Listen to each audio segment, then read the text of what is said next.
Iranians, by many accounts, are probably the most prosperous, the most successful group of immigrants that ever moved to America. And we have the honor of having one of those, yourself. Thank you. I think this one has been quite bizarre in nature because of so much uncertainty. I've never seen last 3 years. Well, I mean, we saw a rate cap reserve go from $8,300 a month to $120,000 a month. When we go to refinance, we still give a debt fund quote and like, no, thank you. Everyone on the red line in San Francisco, and now look at where it is now. Do you think LA can go through the same trajectory? Yeah, I think LA can come. I think it's time. It's been beat up so badly. So many people are just red line, no. But people are starting to say yes now. You have to have perseverance, number one.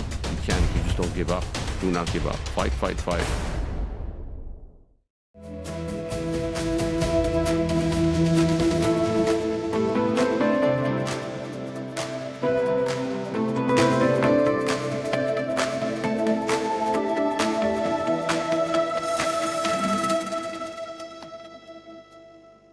All right, welcome to another episode of Deal Flow Friday. I'm your host, David Mogavam. Today we have Henry Manoucheri, the CEO and chairman of Universe Holdings.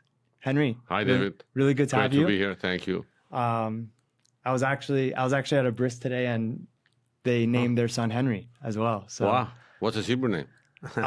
Daniel, which is also his father's name. Very nice. Henry's a great name. It's timeless. That was my name at birth, yeah.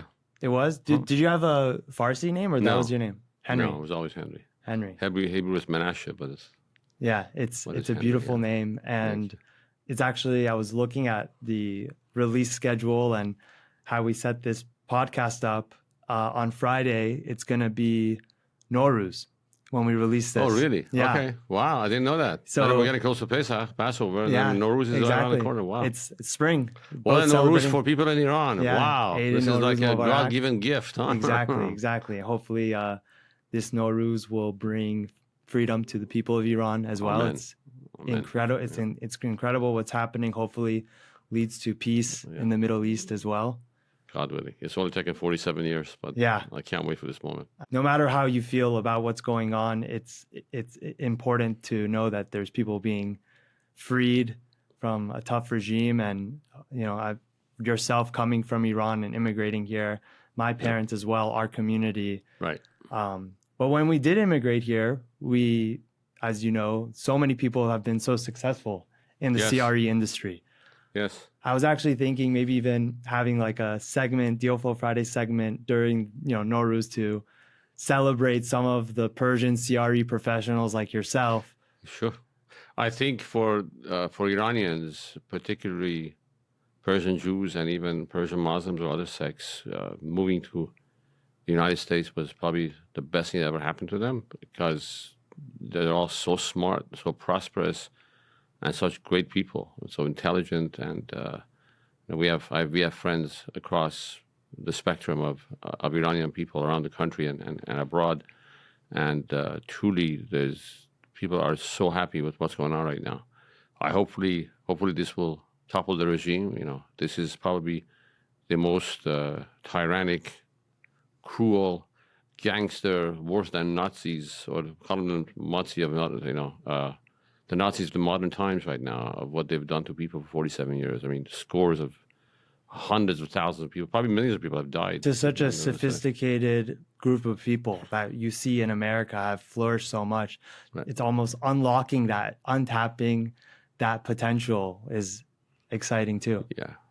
It's been great to me. Probably, I say the Iranians, by many accounts, are probably the most prosperous, the most successful group of immigrants that ever moved to America in a span of 47 years, what they were to accomplish here.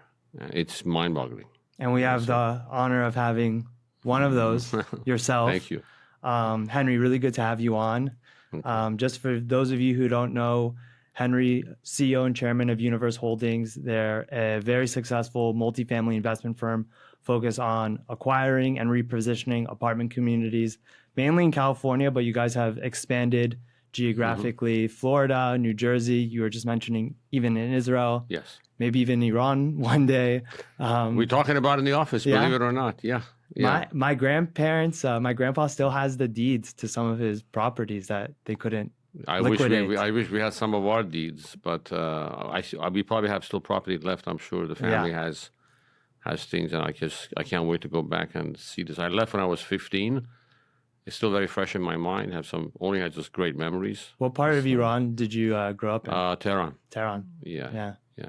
I would love to go back and see. You Tehran. were born and raised here, though. Born and raised here. Yeah. Born and raised in LA. You're like my sons and daughters. Of course. Yeah. So you're like first generation, huh? First generation. Yeah. And I think we have an appreciation. A lot of my friends are all first generation. We have an appreciation for the immigrants that came here and worked hard to put ourselves in the position that we're in to build on top of it and standing on the shoulders of giants in that regard. Yes, I know many of your family members. Many of them actually over the years. We're slowly taking over. We're slowly taking over the real estate industry too. So you guys got a lot of like an octopus of arms of cousins all over the place. Yes, exactly, and we're multiplying. I think some of your family members are early pioneers that were here in the early 70s. You know.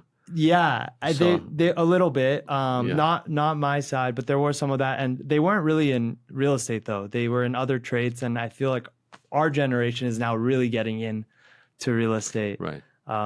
So it's been a good journey, you know. Well, Henry, let's talk about yourself. Sure.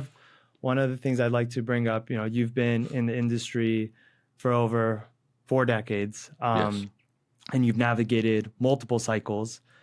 How does this cycle feel compared to some of the others you went through? I've been through probably, 1980s, 18% interest rates, the RTC crash, 93, 94. Then we did the great financial crisis, GFC, that was 2008, 9, 10. And the dot-com crash in the year 2000. Before that, there was some impact there. And we didn't have any down cycle since then. This has been it. It's been a bull run since GFC. So I think this one has been quite bizarre in nature because of so much uncertainty. I've never seen last 3 years. It's getting better now. It's getting better every day. So many people on the sidelines. But the sudden rise in interest rates after nearly 15 years of low interest rates, at least in 08, 09, prices came down so much, unlike now, where everybody wanted to buy, and you had low rates. You could borrow at 4.5% comfortably across the board. We did a ton of refis back in 2011, 12, a few $100 million worth of refis, and they're still benefiting from that today. But this time around, for the last 3 years, the rates haven't really come down. We had a bit of a dip about a month ago. It was of rate cuts, but the 10-year has been very sticky. Very sticky. It's like today as we sit here, it's 4.2. In the past few days, because of the war with Iran and Middle East, it climbed to 4.3 as a result of inflation. But I think COVID really toppled this whole model upside down because so much money got released into the system. Nearly $8, $9, $10 trillion of capital. And I actually read today how Trump announced how they are going to buy $200 billion worth of bonds, and I was thinking he's been talking about that. Yeah, good. And to try to get home mortgage rates lower, and our industry benefits from that.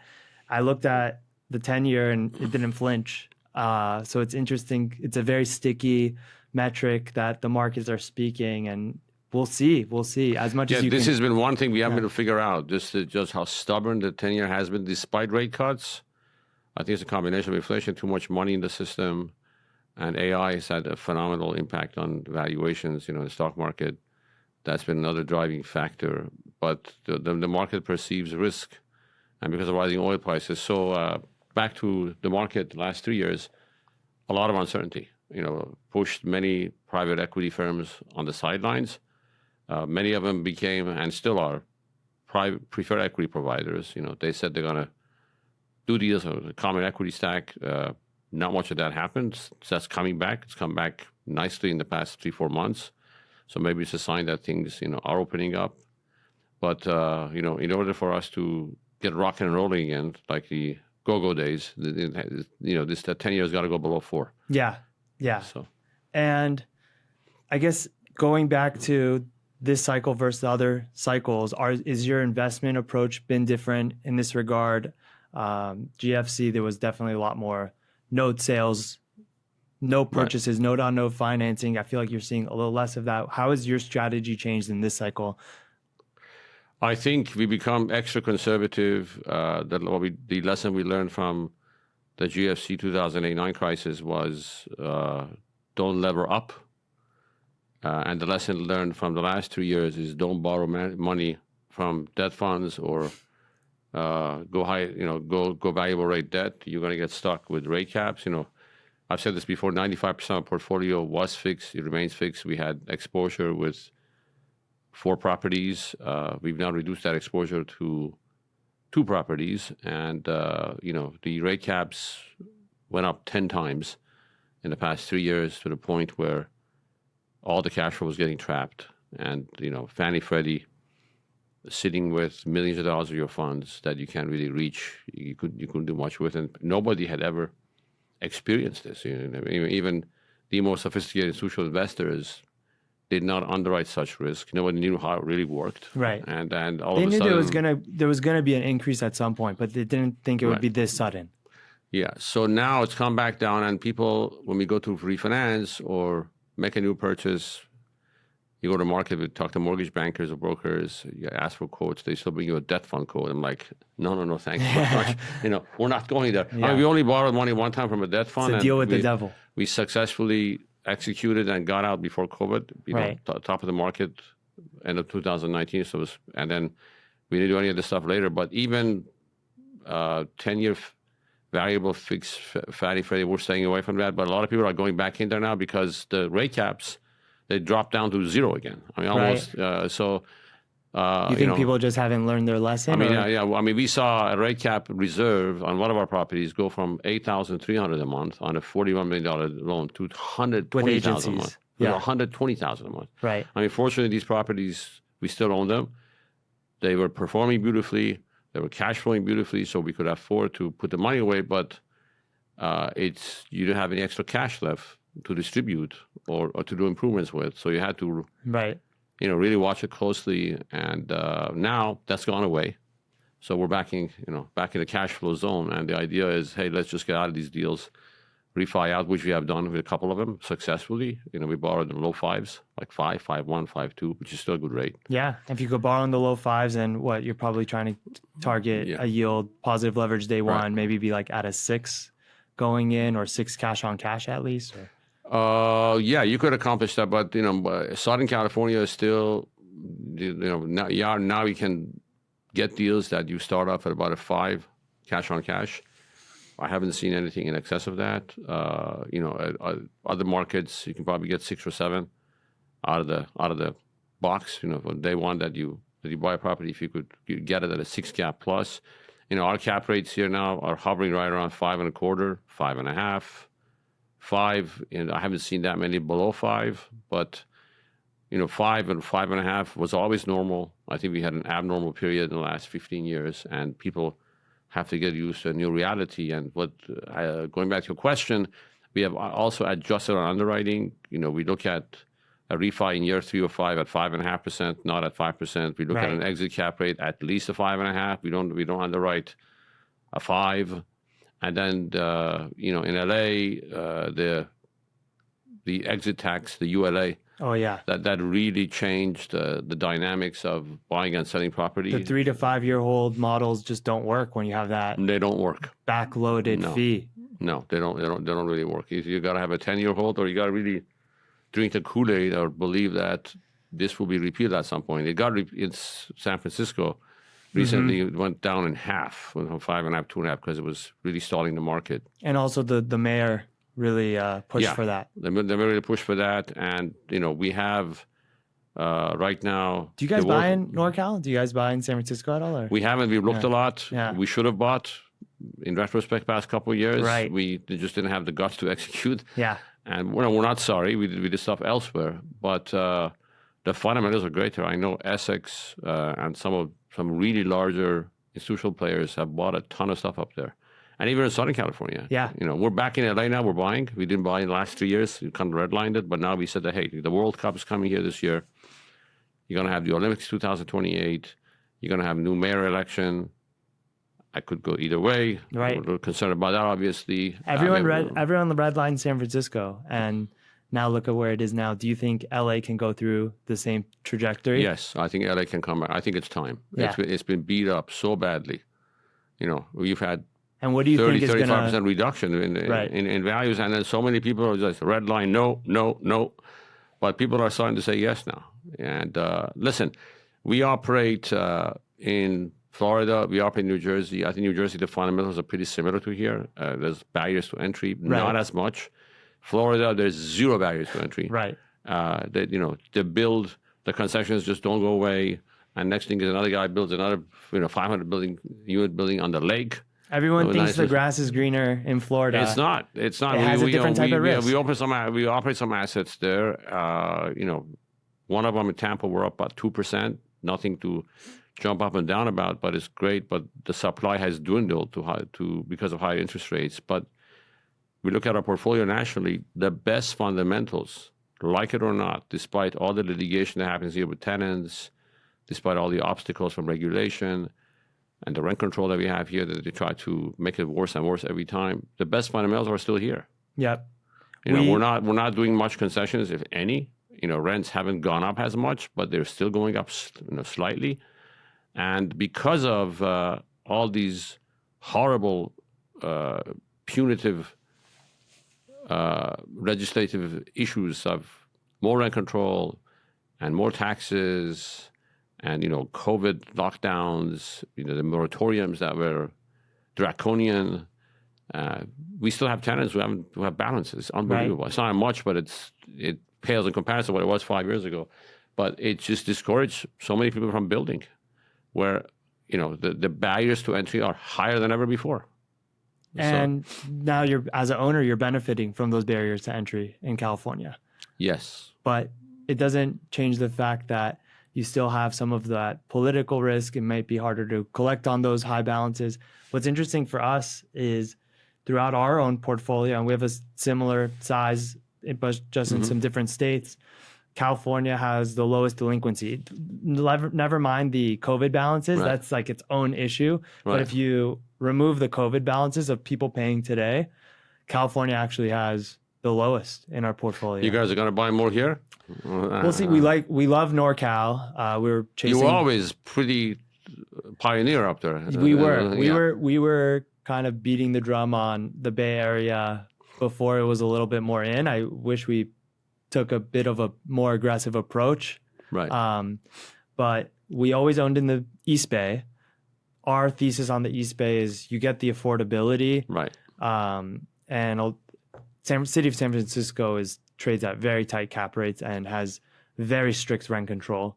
In the East Bay, depending on the market, a little bit more lenient. You're just dealing with AB 1482 in some of those areas. And you buy along the BART, and some of these tenants are looking for affordability, and they take the BART into the city. Right.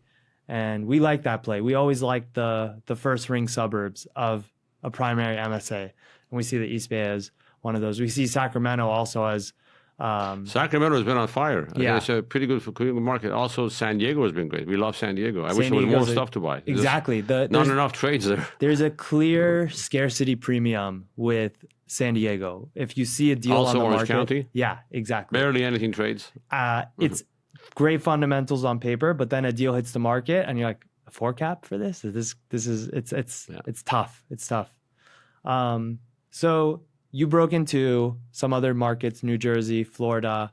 You were touching a little bit about your deal in Tampa, but how has breaking into new markets been for you guys as a group?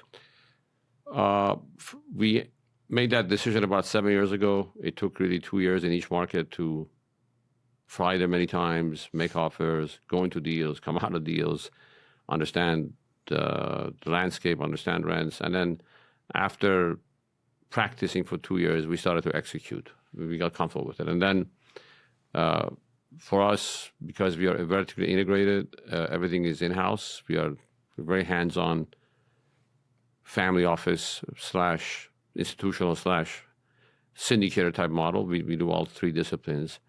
It's important for us to be on top of what we do. So we like that vertical integration. So we had to have people on the ground, boots on the ground. So through having my sons moved to Florida, and some other family members, son-in-laws, another son also in New Jersey, New York, we were able to say, okay, now we got someone on the ground. Yeah, They boots can on really the watch ground. it. Because the philosophy was like old school thinking. A lot of guys that think that way today, and they're extremely successful at it. They say, look, so if I live in LA or I live in Orange County, I want to be within an hour or two driving. That was really our model of thinking for well over 25 years. And then we said, okay, this can't be done well, but you have to have people that you like and you trust on the ground. So we've done that, and it's really worked nice. It's nice to, go visit other markets and figure out there's more to life than just California. But at the end of the day, home still is home. This is probably the best place to be, despite everything we've been through and all the risk. Yeah. So that was like, okay, now we have people on the ground, and we've sort of stood with it. That philosophy, we haven't bought in other markets yet. I think we will. It's just a matter of time. But today we probably have the single best operating team ever that I've assembled. This group is with me for the last 3 to 5 years, and we all work well together. We trust each other, and we know what we have to do. And we started creating verticals inside the company. We have a construction company now. One of my sons started it in Florida, so all the construction is done in-house there. In Florida, they started managing for other people. I'm very proud of them. We started our own insurance company. My sons did. No way! Wow. So we Property have insurance. Property insurance, yes. And they've done some of our policies. We saved a ton of money. It's a lucrative business. It's a great business, Yeah. and I'm like, wow. We went to my insurance agent. I said, hey guys, I've been giving you this business for the last 5 to 35 years. Why did you not? Sorry, 32 years. Why did you not give me these savings? Because what happens is just they get lazy. Right. They just sit and collect it every year, and then you trust them, and like, wow. So you got to keep them honest. yeah. We started a media company, similar to yours. We call it Manoucheri Media. I've been following. I mean, you guys are doing a great job. Yeah. It's important to get your name out. It is. Social media is a powerful vehicle today. We have now 2 people in our office.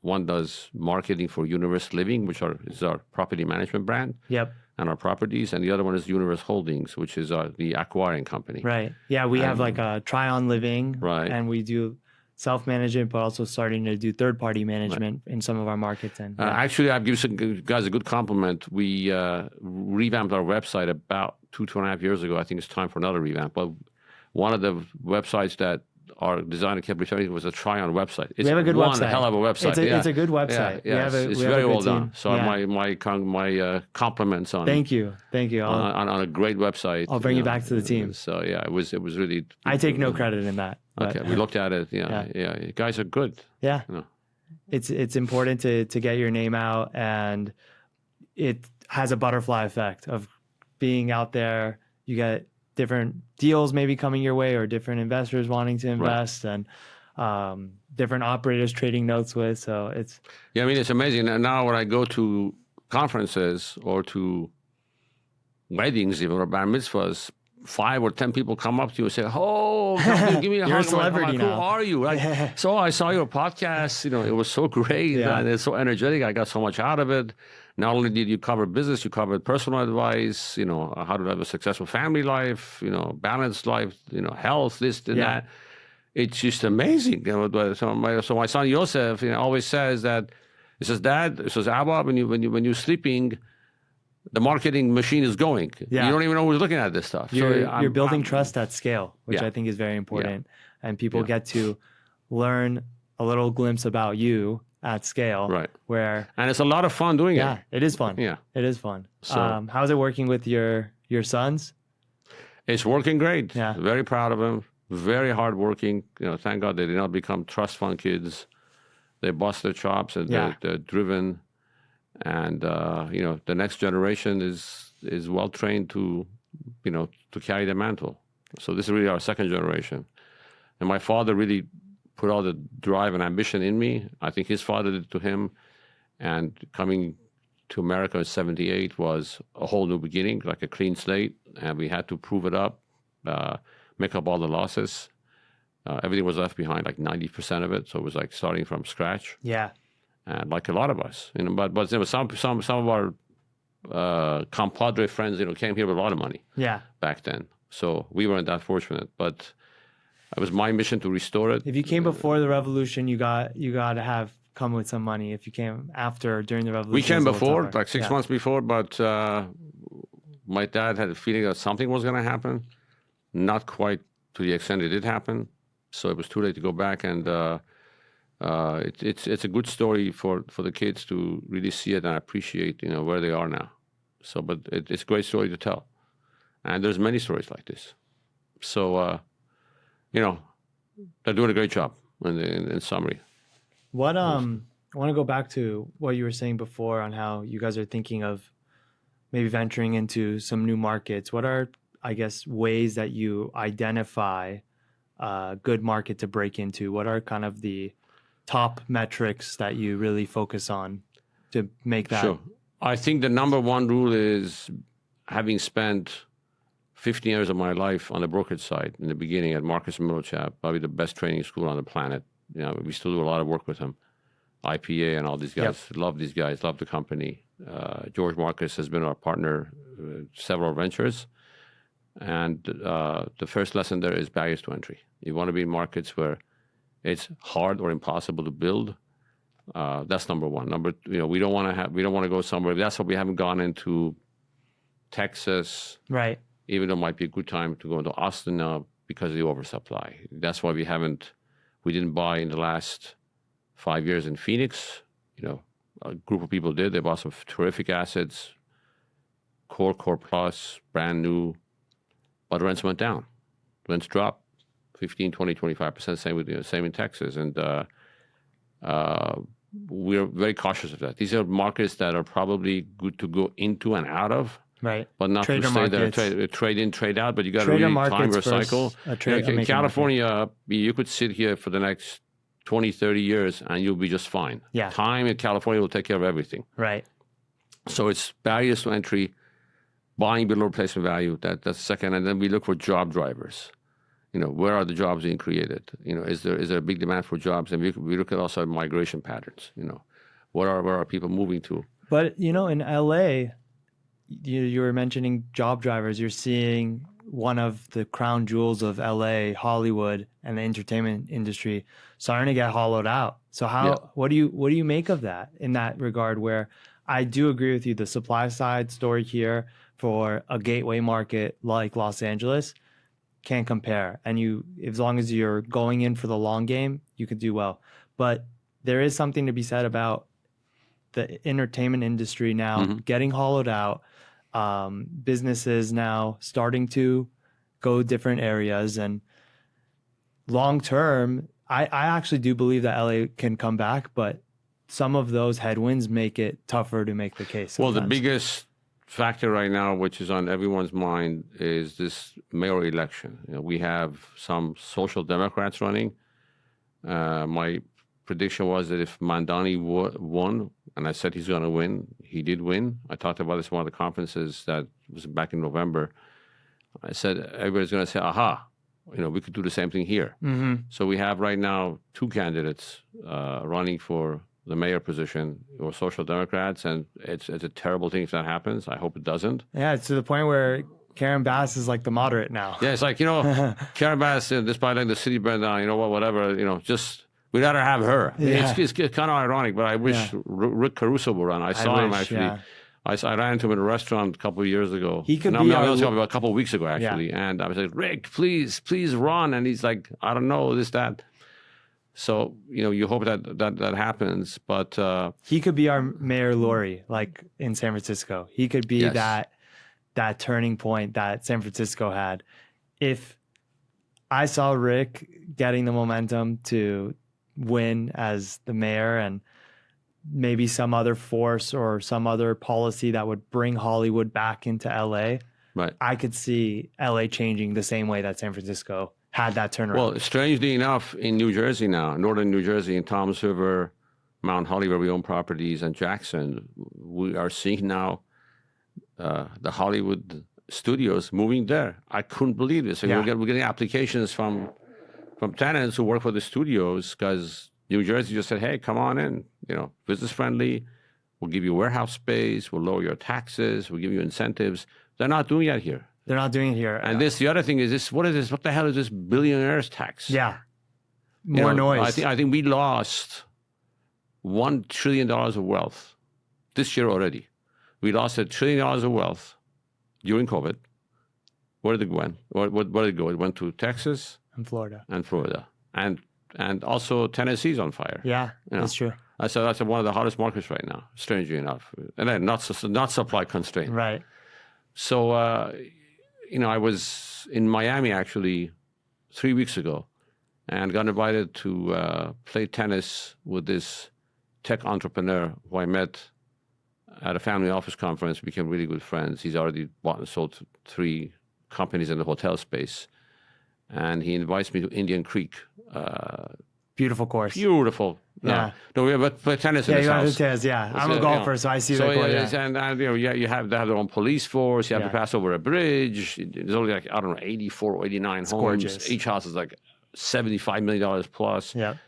And it's just wow. And next one goes, who bought this house next door to me? It's Mark Zuckerberg. Yeah. I said, really? So I went afterwards. I was waiting for my Uber to come back. I took pictures of the house. There it was, $175 million, under construction. So that's a big loss. This thing could pass, and more wealth is going to move from here. Yeah. So that's another thing. Like, what else do you want to do to push people out of here?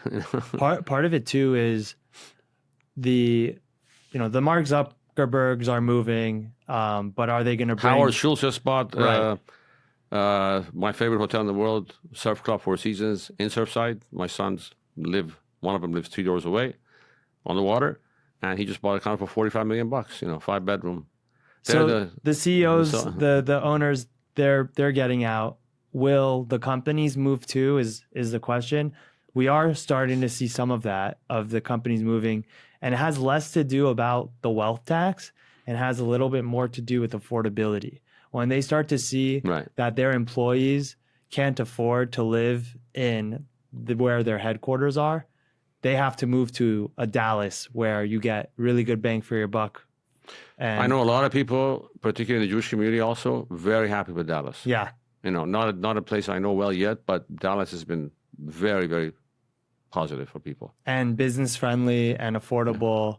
And you have that Canyon Real Estate Partners, Mitch Julas, he moved there. Mitch, actually, I ran into... A good friend of mine, yeah. You're friends with him? Yeah. I ran into him at a wedding. We were actually in the ocean together, and super nice guy. I hit it off with him, Mitch. I hope he's listening because I'm like, I have a pod. He's a great guy. He's a great guy, and he moved to Dallas. And I said, why did you choose Dallas? I'm actually living in Miami. And he's like, I would live in Miami, but it's unaffordable for some of my employees, and that's why They chose still Dallas. have a lot of their people in LA, in Century City. They do, so, yes, of I course. think they took some of the You people. can't just up-pick everyone and move it. But end of the day, he was fed up with LA. He was fed up with what's going on here with the politics, and he packed his bags and he moved the headquarters. Yeah, he spends a lot of time in Israel now. Yeah, doing a lot of great stuff for the country. Well, we're very appreciative of what he does to create tremendous awareness for Israel supporters. So we love that. But back to your story, I spend a lot of time in Miami now because of the family and our holdings, and the weather sucks. It's nice. Maybe November 4 to to May, 6 months. Nice. Yeah, exactly. Well, it's just too hot. Yeah. But the setting is beautiful. You got to be around. There's a lot of beautiful the people. Yeah, the nightlife is awesome. The restaurants, you need like a month reservation. Some of the kosher restaurants that I go to. They have a good kosher restaurant scene there. Yeah, it's unbelievable. But the traffic is unbearable. It's really bad. It's not built for this many people. It's just they did not plan for Miami to be what what's the plan for them to fix this? Yeah, there's some highways that they're making double deckers, and from the time I moved there to leaving, they maybe did a fraction of progress. So I just don't know. The true answer is no one really knows. But there might be a trend down the line where maybe you don't need as many cars. There's also some of these nodes of Miami are very walkable. I lived in Brickell and I worked in Brickell. Brickell is a lot of fun. Yeah, it is a lot But of a fun. lot of traffic to get to Brickell. Exactly. To get in or out of Brickell, good luck. You got to live in Brickell if you're working in Brickell. Otherwise it's a disaster to get into the. Like in Surfside, as an example, before COVID, you could buy a nice house for $800,000 to $1 million. Today, that same house for a young couple is $4 million. Yeah.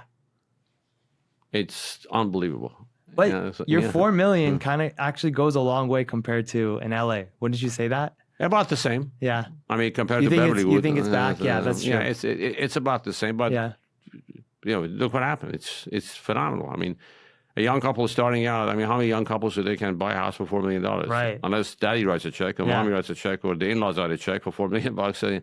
So they're starting out with a condo. Yeah. There's thousands of condos for sale.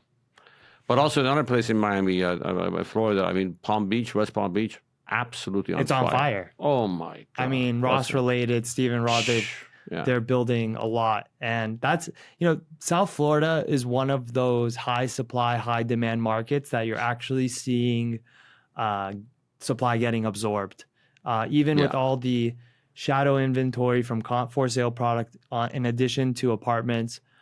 I actually looked the other day on CoStar and some of these other metrics, and it's still single digit vacancy. It's getting absorbed. Once you go further up into Central Florida, that's where you start to see the vacancy and the concessions. But I mean, Palm Beach now is such an exclusive enclave. It always was exclusive, but now it's really billionaires' row. Yeah. If you're not a billionaire, good luck buying a house there. Right. I mean, everything on the water there is, what does it start at? $75 million? Yeah. It's unbelievable. Yeah. Yeah. And this whole social scene there. It's amazing. It's amazing. Yeah, it's a lot of fun to spend time there. Yeah. I want to touch a little bit on capital raising. Yes. As you said, you have your syndication model, but you've also done some JVs with family offices, institutions. How are you capitalizing deals today? What's your go-to cap stack right now to get deals done? And what is that capital looking for? There's ongoing conversations all the time with the retail window, which is our high net worth individuals, attorneys, doctors, professionals, tech, various industries or biotech, etc. We have that. Then there's the family offices that has become a huge part of our business because we have our own family office now in a sense. We really do. And we're taking larger positions in our own deals. And thirdly, is institutions. Now, institutions, we did a couple of deals with them, more in the preferred equity space in the last 3 years. Now we're having discussions about... That's all they were placing, right? But with common equity, but still, they are extremely selective on putting out common equity. They're still much more prone to put out preferred equity, but much less willing to put out common equity. I mean, the conversations are starting. So we are right now in the process of putting a sales force together. I've done most of the capital raising myself. I recently brought my son-in-law in. He's in New Jersey. He's starting to make some headway. And our goal is to have a sales team to scale a company, tenfold, which is one of my goals in the next 10 years, God willing, is to assemble a sales force and a sales team to really expand your horizon. I mean, we've seen a lot of capital come here from the Middle East, money from United Arab Emirates, Dubai, Abu Dhabi, Qatar, Oman, all these places. A lot of guys have traveled there. I think it takes time. You could certainly raise money from there. Israel has been a darling last 10 years. Right now, their stock market is on fire. Yeah. It's one of the top performing stock markets. Yeah, and we do real estate deals there as well. We're very, very happy despite the wars and everything else. They're eliminating one by one. Check. Enemies getting eliminated. And I think the Middle East in general has a great future once Iran is disarmed and regime change comes in and we cut off the head of the snake. I think that market will open up. And after what happened now, with all these drone and missile attacks, which we're still seeing now. Yep. Who would ever dreamt that Dubai? I've been to Dubai once. I can't wait to go back. It's really fun. But who would have imagined that, they'll have this kind of destruction? Right. I mean, 300 attacks, etc. So a lot of people went to vacation there. All these YouTubers, these models or whatever, who went there, they're going to come back. So we had enough of this. They're going to come back to America. So I think more capital is going to flow out, to the U.S. I don't think Europeans are that active. I think Europe right now, because of very, very poor immigration policies, they have a huge problem on their hands. I think they're almost done unless they make, a quick turnaround. So I'd say, capital overseas, big source, family offices. The family office sector, and I think the retail sector has been our bread and butter in the last 3 years. Yeah. I think for us, it's a similar story how we built out a huge retail platform, and that retail platform has been a little Almost tougher. like crowdfunding? Yeah. When the Jobs Act passed, we were like one of the first to jump on that bandwagon, CrowdStreet, all that. But we have investors that have invested with us through multiple cycles, whereas like the retail capital, Right. maybe this is like their first market cycle. And the ones that have invested with us through multiple cycles are the ones that are understanding the moment and understanding that this is a good time for long term. Whereas the retail capital have been a little bit more skittish. Yeah. I think guys who've been able to scare their companies to take it, let's say, from 3,000, 4,000, 5,000 units to 25,000, 35,000, 40, they haven't done it with 300 investors, 200 investors, or 100 investors. They've done it with having a Rolodex of 2,000 to 3,000 active investors, of which not everybody's active at the same time, but you need at least 1,000 active investors of your base. Yes. At any given time. That's how you scale up. Yep.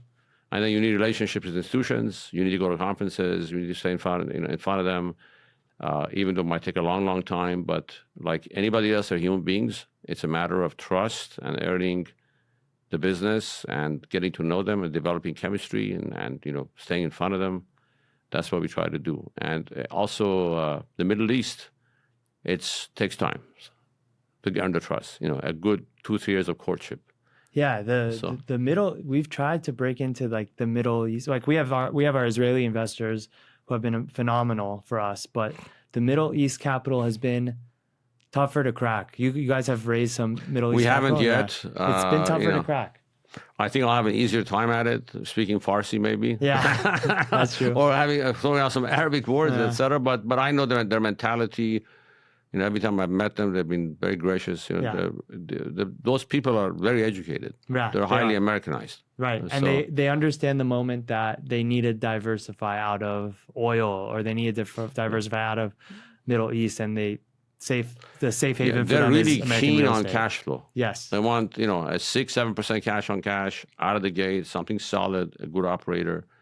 Hard to find in California. Very hard. Yeah. Yeah. So one thing to wrap up, you've built an incredible company with Universe Holdings. For those out there trying to replicate the model, what's some advice to emerging GPs, sponsors, syndicators out there that you would give them? I think you have to be, you have to have perseverance, number one. You just don't give up. Do not give up. Fight. Stand up and get up every day. You need enthusiasm. You need to be also persistent in your approach with yourself. You need to take time in the evening or in the morning before you begin working to write a plan for the day. Or if you wrote the plan before, look at it every day or every other day to just have yourself focused. We all have the same amount of time during the day. I have probably a lot less time than my colleagues because I'm religious. I spend a lot of time learning Torah and going to synagogue every day, et cetera. Or going to the gym to stay fit, which is very important as well, to have good, clear thinking. So if you have less time, that time is really precious. You got to really ask yourself every day, am I being productive? Am I spending time on the right thing, or am I just making calls that are easy. I'm socializing. It's doing things you don't want to do that are hard to do. Once you do them and you face the music, is when you break the next barrier. Yeah. And life, it says for particular young people, if you have young kids, your problems are simple. When your kids get older, the problems get more complicated. As life progresses and you have more offspring and your net worth grows and your business grows, the amount of challenges you face get bigger and bigger. The other day, I spoke last Wednesday for about 40, 50 young guys who wanted to have a combination of what's it like to have Torah and have success. And the topic was how to overcome obstacles in life. I mean, also growing and building a business, you're constantly overcoming obstacles. Yeah. So I sat down and I wrote every single trial, tribulation, and test I had in my life. And I said, what was my fear back then of what was going to happen? What is it that really happened? And did I come out of it? Was I better off or worse off? And in every single instant, everything worked out okay. It was meant to be. Every struggle, every test became stronger and stronger. And right now, I'm noticing tests that are getting much more challenging. The bar is, getting raised, and God doesn't give you tests you can't pass. If he's giving you that test, as we call it in Hebrew, a nisayon, that is because something that you can't pass, and there is a greener pasture in front of you. So if you have fears, face them. Write down on a piece of paper what's the worst that can happen, what's the best that can happen. If you have ambition, write it down. Have a business plan and look at it every day. And have a goal in life. Live a balanced life. Yeah. At the end of the day, you can't take any of it with you. I've said this before. Yeah. It's I like how you emphasize write it down. I think that channeling it and physically looking at I don't do it on my own iPhone. Yeah. I still am an old school guy. I like to take a notepad, not Yeah. even an iPad, but pen, paper, carry these lists around. Yeah. Cross, done, check back again. It idea really of- works. It's the idea of manifesting, and I think Right. it's important for the ambitious entrepreneur trying to, get to successful shoes, or someone who wants to live a full life, not just a successful life, but a full life. It's write it down, manifest it, and bring it to fruition through Mm-hmm. continually focusing on the goal Yes. while Absolutely. enjoying the journey. Exactly. Yeah. Yeah. So you're expecting a baby soon? No, we're working, but whatever Oh. Hashem wants, right? Okay, very nice. So that's I thought you said your wife was pregnant. no, not pregnant. Oh, not yet. Okay. Not I thought yet. it was. Okay. Not yet. But we moved here for, preparing for that next chapter. Oh, so you came in advance of it. Look Little at advance, that. yeah. You gotta find the nest. You gotta set yourself up before starting that. So you're not next going to go back chapter. to Miami? Well, we still have the office there, so I'll be going back and forth for work. But Right. this is home end of the day, Oh, So very nice. we just welcome need back. thank you. We just need to look for a place. We want to see this trend of more young families moving back here. This is the reverse migration, right? Everyone COVID moved to Florida. I It's think now you're seeing the that reverse. the Persian Jews, or in particular Iranians, they have been very loyal to California. They have been. We're a very loyal community. yeah. We have a beautiful, say what you And want. they're not about the giving up. community. Yeah. Yeah, exactly. We're sticky. So one good Yeah. rent growth metric for LA is that you have a community that's not leaving. So I mean, look at some of the guys your age, in our subgroup. Some of these tech entrepreneurs, what they've done, Yeah. the kind of properties they're buying. I mean, unbelievable. unbelievable. And we're We just say getting Kola started. Kavod, all the Yes. power to you guys. It's true. Because parents must be so proud. I Yeah. mean, it's beautiful what they've done. No, we're doing In a good short and- time. Yeah, exactly. So Henry, really good having you. Great. Appreciate Thank it. you. Thank you so much. And looking forward to seeing Till the next one. Yeah, till God the next willing. one. Okay, Awesome. Thanks.